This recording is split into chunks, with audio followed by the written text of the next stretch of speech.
keadaan orang-orang yang mulia, orang-orang yang saleh, yang memiliki rasa takut yang luar biasa kepada Allah.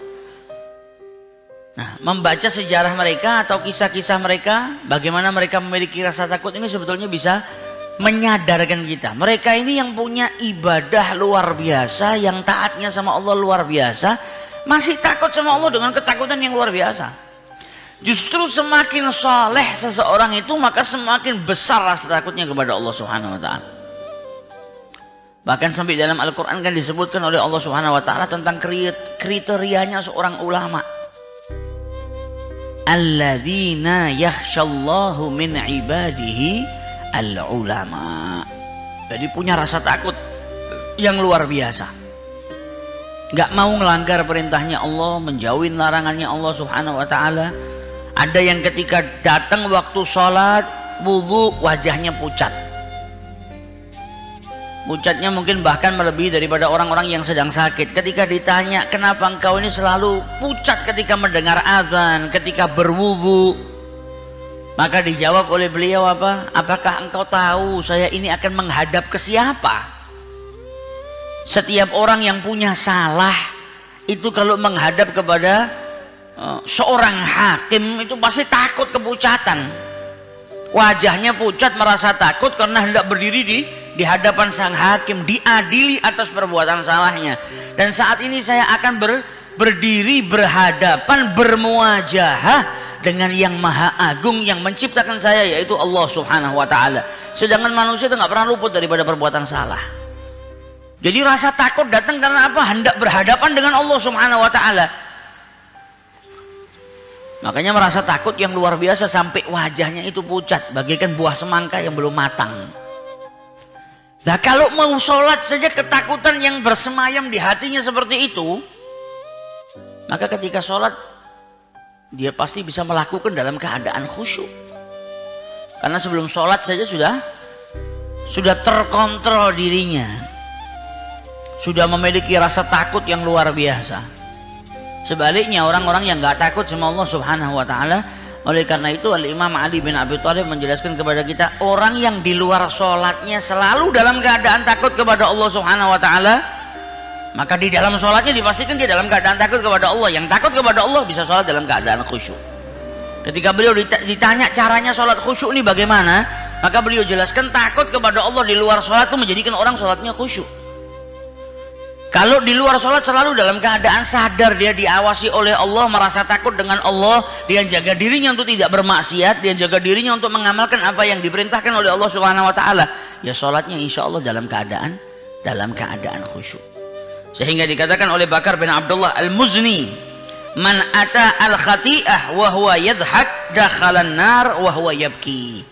Barang siapa yang berbuat salah kemudian dia tertawa, bukannya merasa takut tapi malah tertawa daripada perbuatan dosa atau perbuatan salah yang dia lakukan, kelak dia akan masuk ke dalam nerakanya Allah Subhanahu wa ta'ala dalam keadaan menangis. Berbuat maksiat bukannya takut tapi malah sombong, tertawa, bukannya ingat sama Allah Subhanahu wa ta'ala kalau perbuatannya dilarang tapi dia malah tertawa.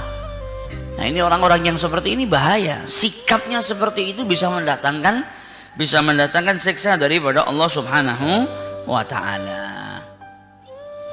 Makanya kita harus takut sama Allah Subhanahu wa ta'ala, bukan hanya kepada diri kita saja yang kita takutin, jangan sampai berbuat maksiat, tapi kepada keluarga kita pun sama, kepada orang-orang yang kita sayangi sama.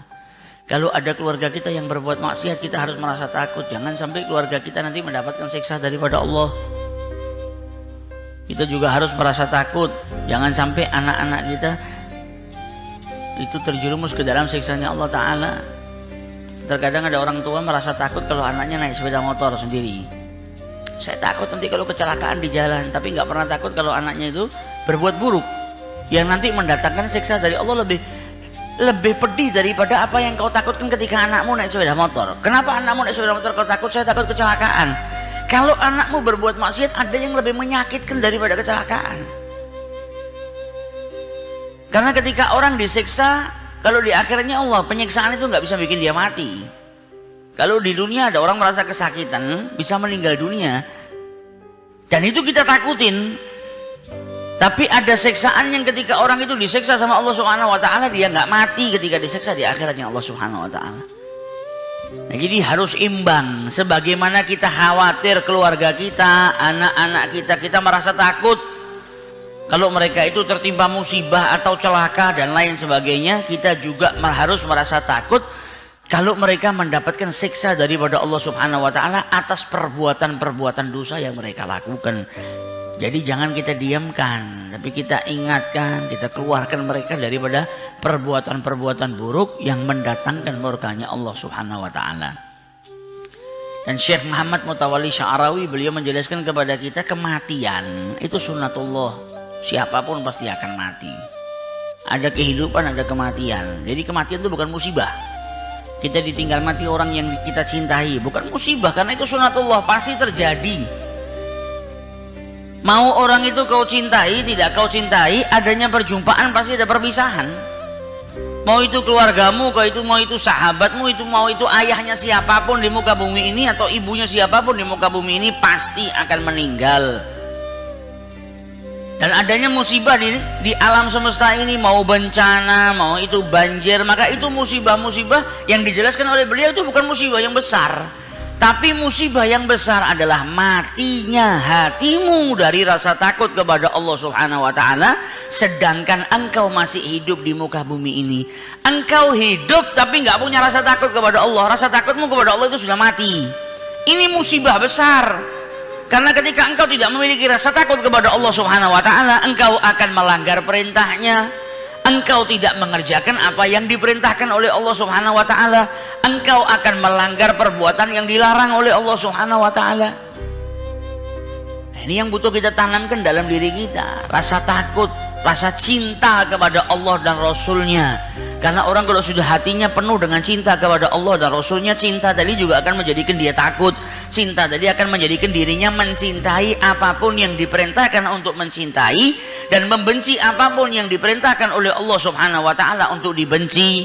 Ketika orang cinta dengan Rasul Sallallahu Alaihi Wasallam, maka rasa takut yang ada dalam dirinya apa? Ketika cintanya nggak diterima. Jadi orang kalau jatuh cinta yang ditakutin apa? Cintanya bertepuk sebelah tangan, atau cintanya nggak diterima sama kekasihnya yang dicintai, atau cintanya ditolak. Nah, rasa takut tadi justru akan menjadikan dia semakin tergerak hatinya untuk lebih mencintai Rasulullah Sallallahu Alaihi Wasallam. Nah, ini yang diajarkan sama para ulama kita, penuhin hati kita dengan mahabbah kepada siapa? Kepada Allah dan Rasulnya, kepada hamba-hamba Allah yang soleh. Supaya apa? Supaya kita tidak terjerumus ke dalam perkara-perkara yang diharamkan. Sebagaimana dijelaskan oleh Syekh Muhammad Mutawalli Sya'rawi tadi, musibah yang besar adalah ketika hatimu mati. Jadi kalau kita nyadari kita ini selama ini nggak punya rasa takut sama Allah, kalau maksiat nggak nyesel, kalau maksiat gak takut sama Allah, gak peduli, nah ini bahaya. Berarti kita punya penyakit yang harus segala diobatin. Dan itu musibah yang besar. Nah, karena apa? Karena kita gak punya rasa takut kepada Allah Ta'ala. Ini musibah. Nah, bagaimana cara kita bisa mengetahui itu? Ya kalau kita gak hadir ke majelis-majelis seperti ini, kita gak tahu keadaan hati kita seperti apa. Apakah kita tergolong orang yang takut atau orang yang gak takut kepada Allah Subhanahu wa Ta'ala. Jadi sifat-sifat seperti ini sifat-sifat yang mulia. Dan dijelaskan oleh para ulama apa orang yang merasa takut kepada Allah Subhanahu wa taala melebihi daripada apapun yang dia takutin. Jadi takutnya sama Allah nomor satu. Maka seluruh makhluknya Allah akan dibikin takut kepada dirinya. Sebaliknya, orang yang tidak takut sama Allah Subhanahu wa taala, dirinya malah dibikin takut oleh Allah Subhanahu wa taala kepada segala sesuatu. Jadi jangan sampai kita tidak memiliki rasa takut kepada Allah Subhanahu wa taala.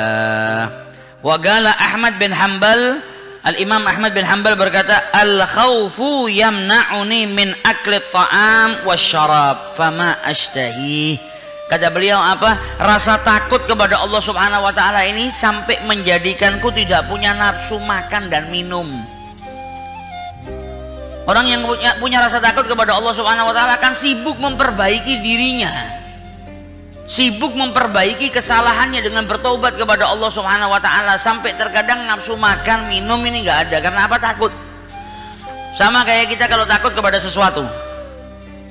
Kita habis berbuat salah, kita takut. Maka mau dikasih makanan enaknya kayak apa kan kita nggak nafsu. Kenapa nggak nafsu? Karena ada rasa takut di dalam hati. Nah, Al-Imam Ahmad ibn Hanbal menjelaskan, saya ini rasa takut saya kepada Allah Subhanahu wa Ta'ala, sampai terkadang rasa takut ini menjadikan aku nih nggak nafsu makan dan minum. Karena apa? Sibuk dengan memperbaiki dirinya. Bukan berarti kita nggak boleh makan, nggak boleh minum, tidak. Tapi ini kita ditunjukkan ahwalus shalihin, keadaan orang-orang yang soleh, yang mereka memiliki rasa takut kepada Allah Subhanahu wa Ta'ala, yang mereka mengisi hatinya dengan mahabbah kepada Allah dan Rasulnya. Karena kalau nggak ada mahabbah di hatinya, jadi nggak mungkin punya rasa takut. Dari mana rasa takut itu datang? Karena hati mereka terpenuhi dengan mahabbah. Syekh Muhammad Said Ramadan Al-Buti menjelaskan kepada kita apa? Manusia itu diberi sama Allah Subhanahu wa Ta'ala dua hal. Yang pertama diberi apa? Aglan. Yang kedua diberi galban. Manusia oleh Allah Subhanahu wa Ta'ala diberi akal dan hati. Diberi akal oleh Allah Subhanahu wa Ta'ala tujuannya apa? Agar bisa memikirkan sesuatu yang menjadikan dirinya tambah beriman kepada Allah Subhanahu wa Ta'ala. Diberi akal oleh Allah Subhanahu wa Ta'ala agar dia bisa beriman dengan apa yang diperintahkan oleh Allah Subhanahu wa Ta'ala untuk diimani. Kemudian oleh Allah Subhanahu wa Ta'ala diberi hati. Tujuannya apa? Agar hatinya tadi dipenuhi dengan rasa cinta kepada Allah dan Rasulnya. Apakah cukup manusia itu hanya beriman? Beliau jelaskan nggak cukup. Selain beriman, ia harus memenuhi hatinya dengan mahabbah kepada Allah dan Rasulnya. Karena yang menggerakkan dirinya untuk melaksanakan apapun yang diimani, yang menggerakkan dirinya untuk taat kepada yang diimani, yaitu Allah Subhanahu wa Ta'ala, adalah mahabbah. Karena hati ini punya kerja. Kerjanya hati apa? Mendorong orang yang punya rasa cinta kepada yang dicintai tadi untuk mengerjakan sesuatu yang disukai dan menjauhi sesuatu yang dia tidak suka, yang tidak disukai oleh kekasihnya. Orang yang cinta kepada Allah, cinta itu akan menggiring dirinya untuk apa? Mengerjakan perintahnya Allah, menjauhi larangannya Allah. Orang yang cinta dengan Rasulullah akan tergerak hatinya, digerakkan hatinya untuk apa? Untuk melakukan apa yang dilakukan oleh Rasulullah dan untuk membenci apa yang dibenci oleh Rasul Sallallahu Alaihi Wasallam. Itu kerjanya hati. Ketika hati sudah cinta, akan digiring ini orang yang punya rasa cinta untuk mencintai apapun yang dicintai oleh Allah dan Rasulnya, dan membenci apapun sesuatu yang dibenci oleh Allah dan Rasulnya. Akan mencintai apapun yang diwajibkan untuk dicintai, dan akan membenci apapun yang diwajibkan baginya untuk dibenci. Iman saja nggak cukup. Iman ini kan artinya percaya. Iman ini kan artinya meyakini sesuatu. Berapa banyak orang Islam yang yakin kalau ninggalin sholat itu dosa. Dia tahu kalau ninggalin sholat itu dosa. Dia tahu kalau dia ninggalkan sholat itu akan mendatangkan bencana dari Allah. Dia yakin dan dia tahu kalau meninggalkan sholat akan mendatangkan hukuman Allah. Apakah keyakinannya itu menjadikan dia sholat? Enggak juga. Banyak orang yang tahu kalau ninggalin sholat itu dosa, yakin akan disiksa oleh Allah Subhanahu wa Ta'ala, tapi tetap gak sholat.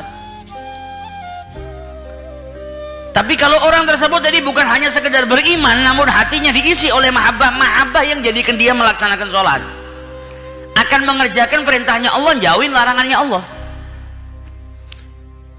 Jadi kedua hal ini dibutuhkan. Selain beriman, juga mengisi hati dengan mahabbah kepada Allah dan Rasulnya, supaya apa? Bisa ngerjakan apa yang diperintahkan, jauhin yang dilarangin.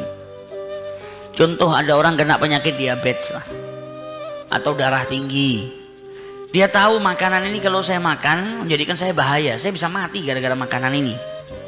Matinya tetap di tangan Allah Subhanahu wa Ta'ala, tapi penyebabnya ini bisa jadi salah satu penyebabnya untuk dia wafat, meninggal dunia. Ini makanan ini nggak baik, kalau saya makan bisa jadikan penyakit saya tambah parah, kesembuhan saya semakin lama. Oh, makanan ini bikin saya begini-begini. Dia tahu. Ada ilmu yang pernah dia dengar menjadikan dia beriman kepada riset tadi ya, hasil daripada ilmu. Makanan ini bikin gini, engkau punya penyakit ini, nggak boleh makanan ini, karena makanan ini kalau kau makan bisa jadikan kau tambah parah. Nah, dia beriman dengan apa yang dijelaskan oleh dokter lah. Tapi apakah itu jadikan dia ninggalkan? Ya enggak. Terkadang ada orang punya penyakit diabetes, Parah diabetes, masih minum gula pasir. Dia masih makan nasinya banyak, padahal tahu dia kalau itu semuanya madarat bagi dirinya. Karena tahu saja nggak cukup, yakin saja, iman saja nggak cukup. Tapi kalau sudah ada mahabbah di hatinya, dia sadar kesehatan itu mahal, dia sayang dengan tubuhnya, dia kepingin jadi orang yang sehat. Sudah ada mahabbah, dia tinggalkan. Dia tinggalkan.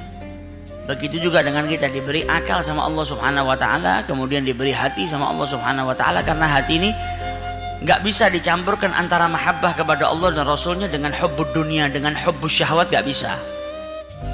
Imma dipenuhi dengan cinta kepada Allah dan Rasulnya yang menjadikan dirinya itu mencintai sesuatu yang diwajibkan untuk dicintai dan membenci sesuatu yang diwajibkan untuk dibenci, atau sebaliknya, kalau hatinya nggak dipenuhi dengan cinta kepada Allah dan Rasulnya, akan diisi dengan cinta kepada syahwat, cinta kepada perkara-perkara yang diharamkan oleh Allah Subhanahu wa taala, cinta kepada perbuatan maksiat, cinta kepada dunia. Oleh karena itu kadang ada orang seperti orang-orang yang bermaksiat, karena mahabbahnya kepada maksiat, mahabbahnya kepada dunia. Pencuri itu sadar, kalau saya mencuri kepegang saya bisa mati, digebukin sama orang. Pencuri itu sadar, kalau saya nyuri ini ketahuan KPK saya akan dipenjara sekian puluh tahun. Dia sadar. Kenapa tetap dilakukan? Karena dalam hatinya ada mahabbah kepada dunia tadi, mahabbah kepada harta yang menjadikan dia itu tidak mikirkan resikonya. Mau dipenjara, mau kepegang, digebukin masa sampai mati, saya tetap harus mencuri. Karena apa? Hatinya tadi dipenuhi dengan mahabbah kepada dunia. Mahabbahnya tadi yang gerakkan dirinya untuk melakukan perbuatan maksiat. Padahal dia tahu resikonya, kalau kepegang penjara lama, kalau kepegang bisa dikeroyok massa mati. Tapi mahabbah yang gerakkan. Nah, bagaimana kalau orang yang mahabbahnya kepada Allah dan Rasulnya akan digerakkan untuk mengerjakan apa yang diperintahkan oleh Allah dan menjauhi apa yang dilarang oleh Allah Subhanahu wa taala. Maka sifat-sifat mulia seperti itu dibutuhkan. Saya nggak perlu takut sama Allah. Ibadah sama Allah, kenapa kok takut? Nah, kalau hatimu kosong dari rasa takut, ya nggak sempurna. Tapi sifat-sifat tadi yang bersemayam di hati manusia, takut kepada Allah. Kau kenapa tidak berbuat seperti ini? Takut kepada Allah. Takut tadi akan takut, ini sifatnya kekasih, seorang kekasih. Seorang kekasih itu yang paling ditakutin apa? Kalau cintanya nggak diterima sama kekasihnya, takut kehilangan kekasihnya. Bayangkan orang yang jaga dirinya takut kehilangan Allah. Lah, Allah apa bisa hilang? Allah nggak hilang, tapi dirimu hilang bisa. Kau kehilangan Allah, maksudnya engkau tidak lagi dekat dengan Allah Subhanahu wa taala. Maka seorang kekasih dia takut kehilangan kekasihnya, maka berpegang teguh kepada sesuatu yang diperintahkan dan apa yang dilarang dijauhkan. Supaya apa? Supaya dia tidak kehilangan kekasihnya. Nah, itu manfaatnya kita punya sifat-sifat mulia, agar menjadikan diri kita lebih dekat dengan Allah Subhanahu wa taala.